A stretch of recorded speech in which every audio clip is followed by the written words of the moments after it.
हमारे बीच में पधारे गेस्ट श्री अमित भाई ठाकर को मैं विनती करूंगा कि वो समाज के लिए कुछ समाज के युवाओं को प्रोत्साहित करो साहब।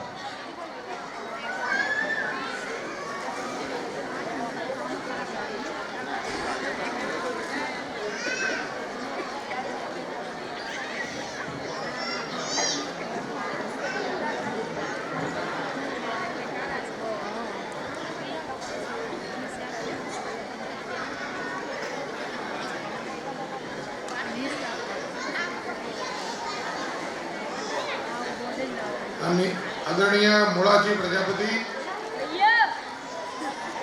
छोगाजी प्रजापति, हकमाजी प्रजापति,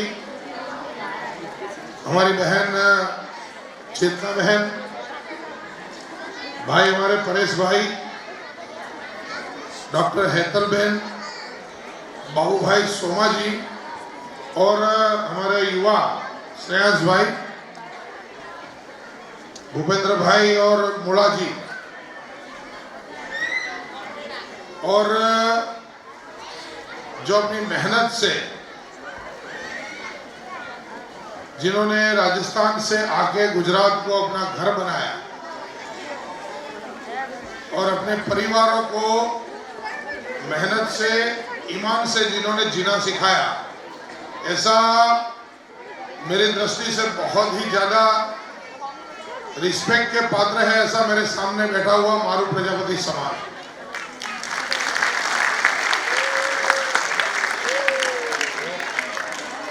आप सबने गुजरात को अपना यहाँ आकर घर बनाया, कई साल, कई पीढ़ियां गुजरात में आपकी ये घर समझ के रहती है।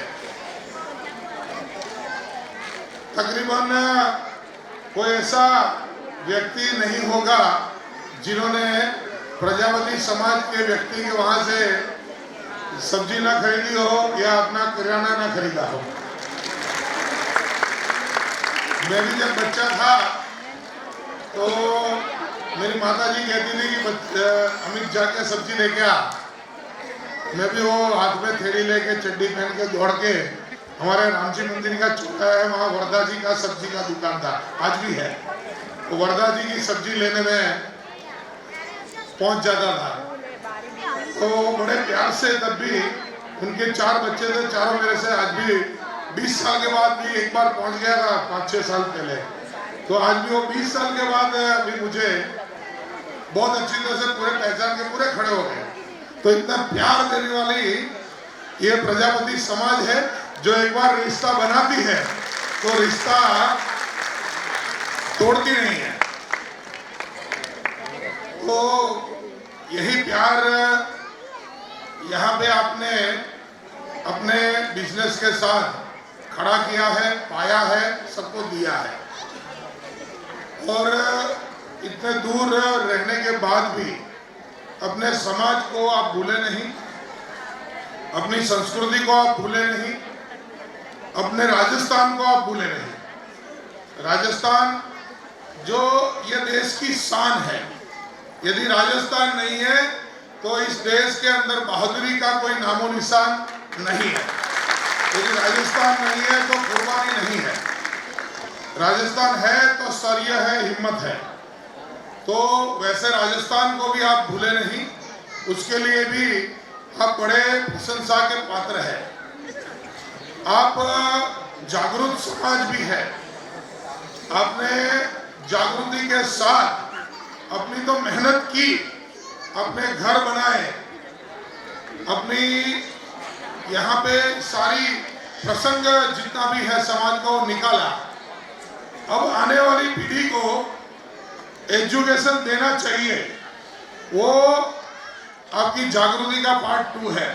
आपको लगता है कि अब समाज ने अपने बच्चों को अच्छी तरह से शिक्षा में प्रमोट करना होगा, और ये जो पीढ़ी है, मैंने पढ़ा कि कोई भी ऐसा पढ़ाई का क्षेत्र बाकी नहीं है जहां प्रजापति समाज के बच्चे शिक्षा के इनाम नहीं पा रहे हो। तो ये सच्चाई है और ये आज है।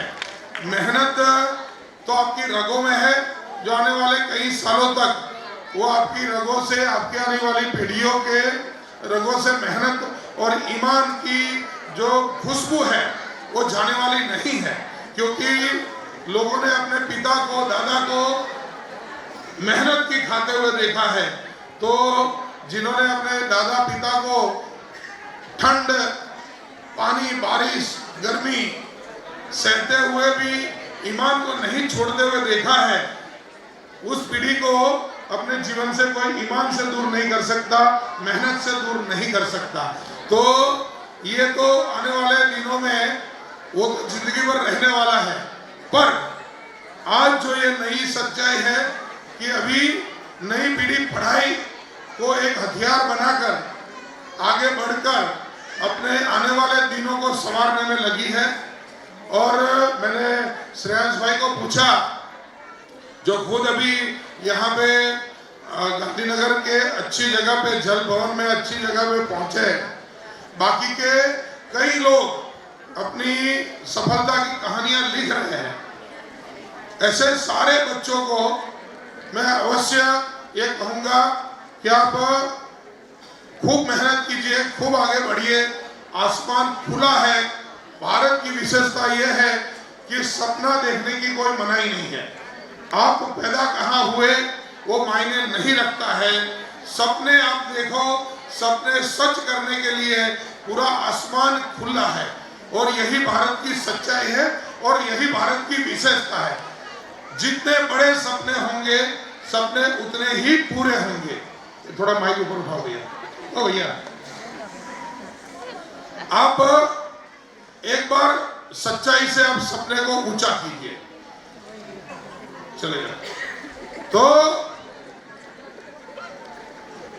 मुझे लगता है आज भारत का जो उद्योग का पीढ़ी है, भारत का जो अधिकारी लोगों का पीढ़ी है, आज कितने भी न्यायाधीश बने होंगे, कितने भी कलेक्टर बने होंगे, सच्चाई सबके सामने देखोगे वो कहीं ना कहीं गरीब परिवार से आते हैं। कई अखबार उठाकर देख लो, 10वीं का परिणाम आता है, 12वीं का आता है, जीपीएससी का आता है, यूपीएससी का परिणाम आता है। कई बार छपता है कि रिक्शा वाले की बेटी ने यूपीएससी क्रॉस किया। कहीं आता है कि लारी चलाने वाले बच्चे के भाई की बच्ची ने ये 12th में सीबीएसई में टॉप किया। तो ये सब बताता है कि घर में क्या माहौल है। आप कितना भी मेहनत कर लो, पर घर में पढ़ाई का माहौल दीजिए। पढ़ाई का माहौल जो है, ये माइक ने गड़बड़ किया है, गले को अभी चुनाव के बाद भी खींच रहे हैं। पानी जाना। यदि घर में पढ़ाई का माहौल है, मुझे नहीं लगता है कि एजुकेशन के अलावा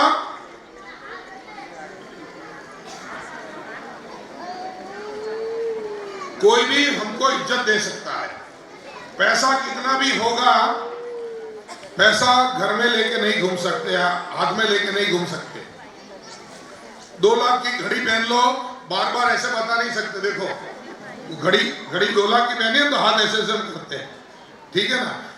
अच्छी बड़ी महंगी 30-40 हजार की सूट पहनी है तो ऐसे ऐसे बार बार करते हैं, पर सामने वाला उसको बहुत इज्जत नहीं देता है।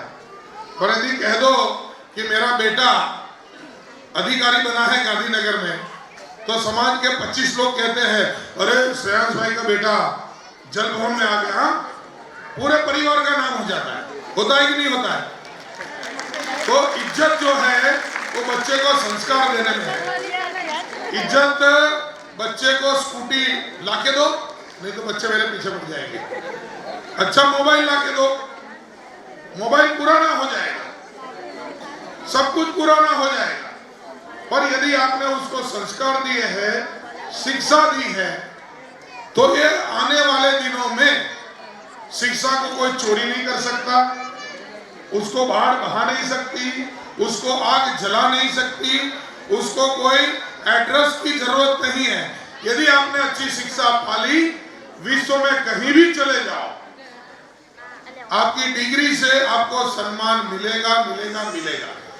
आपने अच्छी डिग्री पाई, डिग्रियों से कुछ नहीं होता, सिर्फ अच्छी डिग्री होनी चाहिए और अच्छी डिग्री के साथ अच्छा प्रैक्टिकल नॉलेज भी होना चाहिए। यदि नॉलेज नहीं है, सिर्फ डिग्री है, तो भी उसमें कोई दम नहीं है। आप प्रैक्टिकल नॉलेज पाइए, अच्छा डिग्री पाइए, अमेरिका में चले जाओगे, दूसरे दिन तुम्हारी रोजी रोटी शुरू हो जाएगी। 1 करोड़ 2 करोड़ रुपया लेके चले गए, एक घर खरीद लिया, पूरी जिंदगी भर की पूंजी खत्म। तो मैं जो मेरे युवा दोस्त बैठे हैं सबको कहूंगा, माँ बाप मेहनत कर रहे हैं, दुनिया का कोई ऐसा बाप नहीं है जो लारी भी खींच रहा होगा पर बाप को मारे, बेटे को मार के कहेगा कि मैं लारी खींचता हूं और तू इधर चौपड़ी लेके बैठा है। ऐसा कोई दुनिया का बाप हो नहीं सकता। वो मेहनत करेगा, वो आपके हाथ में किताब है तो बाप कहेगा कि ये मेरी आने वाली पीढ़ी को बनाएगा। तो आपके हाथ में 12 साल 15 साल जो भी है, 15 साल मेहनत कीजिए, 75 साल आपको बहुत आराम की जिंदगी मिलेगी। 15 साल मजे कीजिए, 75 साल सिर्फ मेहनत मिलेगी। तो मुझे ऐसा लगता है कि यदि पिता माता मिलकर मेहनत करते हैं तो मेरा जो युवा प्रजापति समाज का बच्चा यहाँ मुझे सुन रहा है, वो समझ ले कि आने वाले 15 साल उसके घर को इज्जत देने के लिए उसको पढ़ना है और अच्छा पढ़ना है, बढ़िया पढ़ना है और अच्छा ज्ञान अर्जित करके समाज में घर का नाम उज्जवल करना है। बस यही मेरी आपसे गुजारिश है। आप पढ़ोगे तो आप पढ़ोगे तो इंडिया बढ़ेगा, ठीक है ना। भारत कब बढ़ेगा? जब भारतीय बढ़ेगा, और भारतीय कब बढ़ेगा? जब मेहनत करेगा। तो आपने पढ़ना है, आपने बढ़ना है, पीछे मुड़ के नहीं देखना है। पैदा कहाँ हुए वो हमारे हाथ में नहीं था, पर मरेंगे हम कैसे वो तो सिर्फ हमारे हाथ में होता है। तो हमने मेहनत करना है और मैं जब मरूंगा तब मुझे सारी दुनिया जानेगी। इस जीत के साथ पूरी जिंदगी को मेरी युवा पीढ़ी ने जीना है। आज आप सबका यहाँ पे सम्मान हुआ है, ये सम्मान खाली आपका नहीं है, आपके माता पिता की अंधेरे की मेहनत का परिणाम है। आपके माता पिता ने मेहनत की, आपको पढ़ाया, वो भूखे रहे, आपको पढ़ाया। आपके बाप दादा ने इसके लिए आपके माता पिता को अच्छे संस्कार दिए। तो आप अच्छा पढ़े हो, आप अच्छा पढ़ रहे हो, अच्छा इनाम प्राप्त कर रहे हो, तो उसमें दादा की, माँ की, दादी की, पिता की, भाई की, सबकी बलिदान है। तब जाके आप यहाँ तक आगे इनाम प्राप्त कर रहे हो। आप सभी को इनाम प्राप्त करने वाले लोगों को, मारू प्रजापति समाज को इनाम देने के लिए सबको मैं बहुत बहुत अभिनंदन देता हूँ। और प्रजापति समाज के सम्मेलन में मैं बहुत समय, वो 10 बज गया था, ज़्यादा माइक का उपयोग नहीं कर सकता था, उस वजह से मैं तुरंत चला गया था। सबके साथ मेरा परिचय बाकी था। तो जैसे ही मुझे नारायण भाई ने बुलाया, मैंने मेरे 2-3 कार्यक्रम को रद्द कर दिया कि मैंने प्रजापति समाज को कहा था मैं वापस आऊँगा। तो आज मैं फिर से वापस आपके बीच में आ गया हूँ। प्रजापति समाज बहुत ही रिस्पेक्टफुल समाज है, मैं उनको बहुत आप सबको नमस्कार करता हूँ। और आपका भाई एमएलए बना है, बराबर है, अमित ठाकर आपका भाई है। प्रजापति समाज कभी भी शिक्षा को लेकर, रोजगार को लेकर, सरकारी योजनाओं को लेकर लोगों को उपयोगी होना चाहे, बराबर ना। हम काफ़ी आयुष्मान कार्ड होंगे, ई श्रम कार्ड होंगे, बहुत कुछ सरकारी योजनाएं हैं, बहुत कुछ। अभी यहाँ से जो भी ये बच्चियाँ आएगी कॉलेज में, तो हम उसको शंकर भाई मुड़ा जी, हम उनको सरकार की ओर से हम इलेक्ट्रिक स्कूटर का वादा किया था इलेक्शन में। जब वो वादा शुरू हो जाए ना, तो प्रजापति समाज की जो 70% के ऊपर आने वाली बच्चियाँ होगी, सबको हम कॉलेज जाने के लिए इलेक्ट्रिक स्कूटर शुरू करेंगे। तो पहले आपको दीजिए, तो हमें अच्छा पढ़ना है, बढ़ना है, बस यही बात कहता हूँ। Thank you. बस आप सबको अमित भाई ठाकर साहब, आपने इतना हमारा सहयोग किया, तो खूब धन्यवाद।